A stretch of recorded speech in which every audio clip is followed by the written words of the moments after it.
Dear students, today we are going to start a new chapter. The name of the chapter is supply. In that we will discuss about the law of supply, which is very important topic. So let us take the introduction of the law of supply. So we can say that the law of supply reflects the general tendency of the sellers in offering their stock of a commodity for a sale in relation to the varying prices, right? It describes sailors' supply behavior under the given conditions. It has been observed that usually the sailors are willing to supply more with a rise in price, right? This is just an introduction. Now, what is law of supply, right? So we can say that the other things remaining unchanged or constant, कि जो दूसरी सारे जो factors हैं वो सारे constant रहेंगे. The supply of a commodity rises. Okay कि कोई भी जो कमोडिटी है जब उसका प्राइस बढ़ता है तो सप्लाई भी इंक्रीज हो जाएगा और जब प्राइस जो है जब वो डिक्रीज होगा तो जो सप्लाई है वो भी डिक्रीज हो जाएगी. So here we can say that the price and supply has direct relation. Okay friends, other factors remaining constant when the price increases, supply also increases, and when the price of a commodity decreases, supply also decreases. So from this we can say that there is a direct relationship between the price and supply, right? क्यों direct relationship है? क्योंकि जब price बढ़ रहा है तो supply भी बढ़ रहा है, राइट? एंड जब प्राइस फॉल हो रहा है तो सप्लाई भी फॉल हो रही है.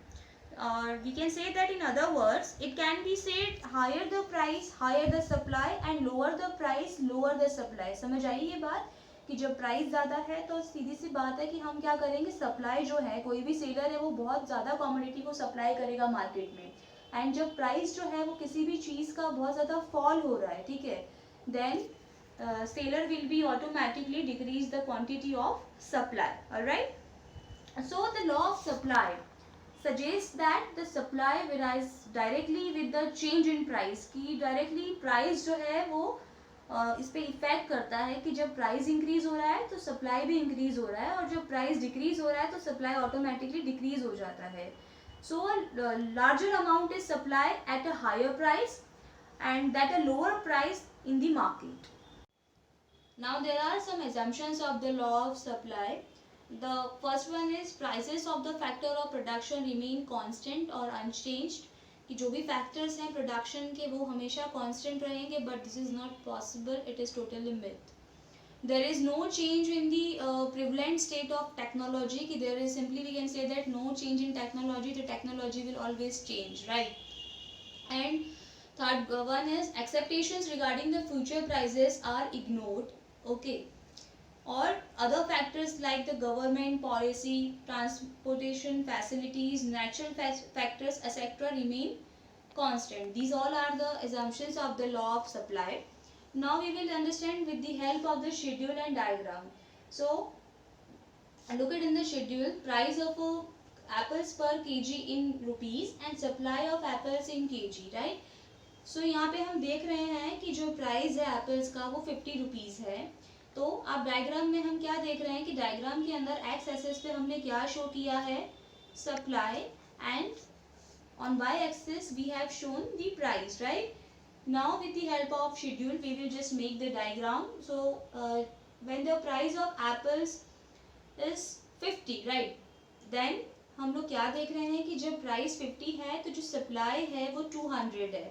ओके एंड हमने क्या देखा कि हमने यहाँ पे 10 का गैप लिया, लाइक 10 to 100 तक का, 10 20 30 40 से लेके 100 तक हमने यहाँ पे स्केल लिया है. सो यहाँ पे हम देख रहे हैं कि हमने क्या करा है, सप्लाई ऑफ एप्पल्स जो लिखा है तो हमने प्राइस जो हुआ वो 50 जब था तो हमने कितना ज़्यादा सप्लाई करा एप्पल्स का, 200 एप्पल्स, राइट? तो हम लोग को यहाँ पे क्या मिला, हम यहाँ पे कैसे शो करेंगे उसको कि हमको यहाँ पे दिख रहा है 50, ठीक है, तो हम लोग वहाँ पे 50 पॉइंट पे टिक करेंगे और 200 हमने सेल किया है, उतना जो हमने मार्केट के अंदर एप्पल्स को सेल करा है, तो वहाँ से हमको पॉइंट मिलेगा ए. फिर हम लोग ये देख रहे हैं कि जो प्राइस वो 50 से बढ़ के जब 60 हो जाता है, 10 रुपीज़ जब प्राइस बढ़ता है तो हमने यहाँ पे ये देखा कि जो हमारा सप्लाई है वो भी बढ़ के 200 से 400 हो गया. राइट। तो हम यहाँ पे क्या देख रहे हैं कि जो हमारा 60 वाला जो पॉइंट है, जहाँ पे हमने 60 लिखा है, वहाँ पे एक पॉइंट हम लोग ड्रॉ करेंगे और वो पॉइंट जो होगा एग्जैक्ट वो 400 के वहाँ पे होगा, जहाँ से हमें मिलता है हमारा point number B, right. Same way में जब हम देख रहे हैं जो प्राइस है वो जब 70 रुपीज़ हो जाता है, ठीक है, तो हम लोगों ने कितना ज़्यादा एप्पल्स को परचेज सेल करा, वो था 600, राइट। तो सेम वे में हम लोगों ने वहाँ पे 70 लिया जो है रेशो, वहाँ पे उसको क्लिक करके और नीचे एक्स एक्सिस पे जब हम देख रहे हैं जहाँ पे 600 लिखा है वहाँ को हमको पॉइंट मिलेगा, point number C. Same price जब बढ़ के 80 हो गया तो हमने जो 800 एप्पल्स का सप्लाई किया मार्केट के अंदर, तो 80 क्या वहाँ पे हम एक वापस से हमको डॉट मिलेगा हमारा पॉइंट डी, जिसको हमने 880 के उस पर पूरा शो किया है। सबसे ज़्यादा हाईएस्ट प्राइस होता है मार्केट में एप्पल्स का 90 रुपीज़, तब हमने 1000 जो है एप्पल्स को सप्लाई किया है। और इन सारे पॉइंट्स को जब हम ज्वाइन करते हैं तो हमको मिलता है सप्लाई कर्व, राइट। तो अब हमने यहाँ पे with the help of diagram हम नीचे जो एक्सप्लेनेशन करेंगे वो क्या करेंगे कि in the diagram we have drawn on the x axis the supply of apples and on the y axis we have shown the price of the apples, right, or price in the rupees. So now the point number 1, when the price of the apples ₹50, हमने यहाँ पे ये देखा कि जब apples का जो price था वो 50 था तो उसका जो सप्लाई है वो बढ़कर कितना हो गया, 200 हो गया, ठीक है। एंड वहाँ पे हमको मिला पॉइंट ए, राइट। वह जब प्राइस हुआ बढ़ के 60 जब एप्पल का प्राइस हुआ तो हमने यहाँ पे क्या देखा कि जो हम लोगों ने एप्पल का सप्लाई करा है वो कितना करा है, 400 हम बोल सकते हैं एप्पल्स का हमने सप्लाई कर दिया है।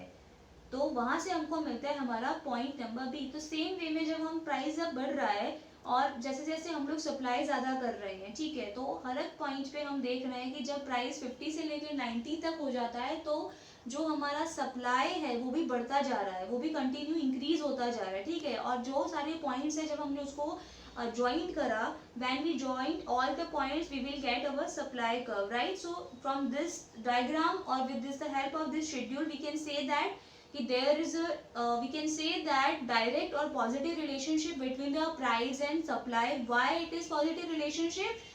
Because when the price of a commodity increases the seller automatically sell more and more product in the market, right? कि उसका सीधा सा कंसेप्ट ये है, उसका मेन ऑब्जेक्टिव ये है कि उसको कैसे मार्केट से प्रॉफिट ज़्यादा गेन करना है, ठीक है। तो वो क्या करेगा, जब प्राइस जो है किसी भी कमोडिटी का जब वो इंक्रीज होगा तो वो क्या करेगा, ऑटोमेटिकली मार्केट से ज़्यादा प्रॉफिट गेन करने के लिए वो जो भी प्रोडक्ट है उसका अपना स्टॉक खाली करेगा, ठीक है, अपना जो स्टॉक है उसको रिलीज कर देगा और आउटपुट को ज़्यादा से ज़्यादा मार्केट में सप्लाई कर देगा।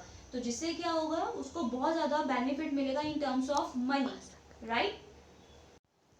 सो स्टूडेंट्स, यहाँ पे what we have noticed that the law of supply, right, when the other factors remaining constant and when the price of a commodity increases seller will sell more and more products, right, and when the price of a commodity decreases and so वो क्या करेगा, अपने जो products है market में cell करना थोड़ा कम कर देगा, right. So with the help of this schedule and diagram we just understand the law of supply. Simple है बहुत ज़्यादा कि when the price increases supply also increases, right. And from this we can say that positive relationship between the or direct relationship between the price and supply. Okay students, thank you.